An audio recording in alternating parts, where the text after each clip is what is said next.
কোজাগরী লক্ষ্মী পুজোর দিনে প্রতি বছরের মতো এবছরও নৈহাটির ঐতিহ্যবাহী বড়মার কাঠামো পুজোয় ভক্তদের উপচে পড়া ভিড় দেখা গেল। সকাল থেকে অগণিত ভক্ত বড়মার দর্শনে ভিড় জমান মন্দির চত্বরে। আর এদিন কাঠামো পুজোর মধ্যে দিয়েই শুরু হয়ে গেল নৈহাটিতে বড়মার পুজোর আনুষ্ঠানিকতা।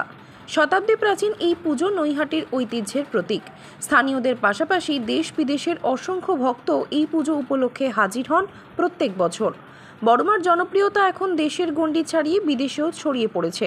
এদিন কাঠামো পুজোর সময় উপস্থিত ছিলেন ব্যারাকপুরের সাংসদ পার্থ ভৌমিক, ব্যারাকপুরের police commissioner Muralidhar, DC north Ganesh বিশ্বাস, ডিসি ট্রাফিক অম্লান কুসুম ঘোষ এবং পুলিশের একাধিক শীর্ষকর্তা। ভিড় সামলাতে ও পুজোর নিরাপত্তা নিশ্চিত করতে আগে থেকেই প্রশাসনের তরফে নেওয়া হয়েছে কড়া নিরাপত্তা ব্যবস্থা।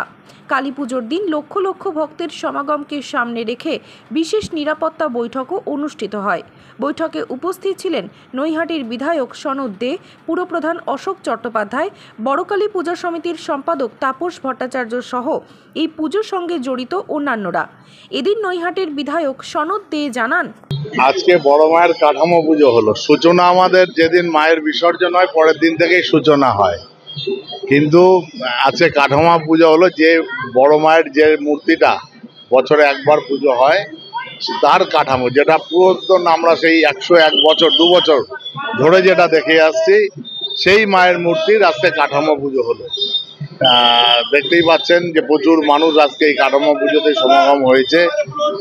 তবে ভিড় অন্যান্য বারের তুলনায় এবছর আরো বড় আকারেই হবে, যার জন্য আজকে আমাদের বারাকপুরের পুলিশ কমিশনারের যিনি কমিশনার মুরলীধর শর্মা মহাশয়, তিনি আজকে এসছেন। আজকে এই এত মানুষের ভিড় কিভাবে সামাল দেওয়া যায় সেই নিয়েই আলোচনা আমাদের মধ্যে আজকে একটু হবে। না, সেটা পুলিশ প্রশাসন ঠিক করছে। আজকে আলোচনা হচ্ছে, পুলিশ প্রশাসন বসে ঠিক করে নেওয়া হবে। হ্যাঁ, বিধায়ক হওয়ার পর প্রথম পুজো এটা। বিধায়ক হওয়ার পর গত বছর নির্বাচনটা ছিল এই পুজোর মধ্যেই। দুর্গা পুজো শেষ হওয়ার 4 দিন বাদেই নির্বাচন ঘোষণা হয়েছিল, তারপরেই প্রার্থীপদ ডিক্লেয়ার হয়েছিল। পুজোর মধ্যেই ইলেকশনটা ছিল, 13ই নভেম্বর ইলেকশনটা ছিল। এটা বিধায়ক হিসাবে প্রথম আমার কালী পুজো নৈহাটি। নৈহাটিবাসীর একটু সমস্যা হয় পুজোর সময়, এত মানুষের কয়েক লাখ মানুষ নৈহাটিতে আসে। আমি মানুষকে বলবো, নৈহাটির সাধারণ মানুষকে, কোথাও সমস্যায় পড়লে আপনারা থানার সাথে যোগাযোগ করবেন। যেহেতু নৈহাটি থানায় পুরোটা মেনটেন করবে, কোথাও কোনো বাড়ির কোনো মানুষ অসুস্থ হয়ে গেলে তাদের যাওয়া আসার একটা সমস্যা হয়। সমস্ত দিক নিয়েই আজকে আলোচনা হবে যে কেউ কোথাও সমস্যায় পড়লে কিভাবে তার মোকাবিলা করা হবে। নৈহাটি পুরসভার পুরপ্রধান অশোক চট্টোপাধ্যায় জানিয়েছেন, কালী পুজো শুরু হলো আর কি। শারদ উৎসব, মা দুর্গার আগমন, মা দুর্গার কৈলাস যাত্রা খুব সুন্দরভাবে নৈহাটি প্রশাসন সহ নৈহাটির সংসদ পার্থ ভৌমিক, বিধায়ক সনদ দে এবং নৈহাটি প্রশাসন মিলিতভাবে শারদ উৎসব শেষ করেছে। এবার যেহেতু দেবীপক্ষ চলছে, আজকে প্রথাগতভাবে প্রতি বছরের ন্যায় এবছরে আমাদের লক্ষ্মী পুজোর দিন বড়মার কাঠামো পুজো চলছে এবং আমাদের ইচ্ছা এবং আমরা বড়মার কাছে কামনা করি যেভাবে শারদ উৎসব কেটেছে সেইভাবে যেন ঐতিহ্যমণ্ডিত নৈহাটির কালী পুজো, নৈহাটির কালী পুজো দুর্গা পুজোর সমান নয়, এবার একটু বেড়েছে যেহেতু মাননীয় মুখ্যমন্ত্রী অনুদানটা বেড়েছে। এবার সকলের সাহস নিয়ে দুর্গা পুজোয় নেমেছিলেন। আমি দেখেছিলাম অন্তত পুজোর সংখ্যা প্রচুর বেড়েছে।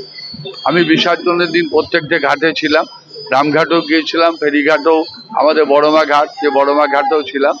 সেখান থেকে সংখ্যা প্রচুর বেড়েছে যেহেতু মাননীয় মুখ্যমন্ত্রী অনুদানটা পেয়েছে। এই অনুদানটা পাওয়াতে লোকে সদিচ্ছা নিয়ে মায়ের আরাধনায় ব্রতী হয়েছিলেন, সেটা শেষ হয়েছে। আর সবচেয়ে বড় হচ্ছে আমাদের কালী পুজো, নৈহাটির ঐতিহ্যমণ্ডিত কালী পুজো। সেই কালী পুজো আমাদের আশা এবং প্রত্যাশা, বড়মার ইচ্ছায়, প্রশাসনিক সহযোগিতায়, পার্থ ভৌমিক সনদ দে বিধায়কের সহযোগিতায়, নৈহাটি পৌরসভায় প্রচেষ্টায় সুন্দরভাবে কালী পুজোটা মিলবে। এয়ার ইনফ্রাস্ট্রাকচারের উদ্যোগে অহনা অ্যাপার্টমেন্ট বারাসাতের হৃদয়পুরে নৃপেন ঘোষ সরণিতে তৈরি হচ্ছে নতুন আবাসন প্রকল্প। থাকছে একগুচ্ছ বিশেষ সুবিধা, লিফট থেকে শুরু করে ডিপ টিউবওয়েল, এছাড়াও থাকছে সাউন্ড প্রুফ জেনারেটর এবং কার পার্কিং এর সুবিধাও। এখানে 2 এবং 3 BHK ফ্ল্যাট রয়েছে।